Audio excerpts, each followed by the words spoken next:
আরে ভাই যে জিনিস বানাইতেছি দেখছেন, আম, কাঁচা আম রস পড়তেছে খালি। কাঁচা আম কিনছি বাজার থেকে। এখন এইটা যে কুচি কুচি করে কেটে এই যে কাঁচা মরিচ, তারপরে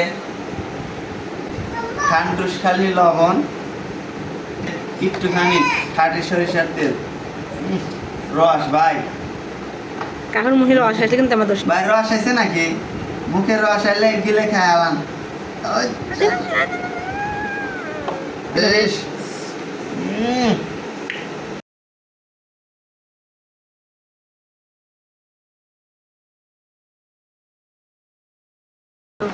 খান্ডুসখানি কাসন্দি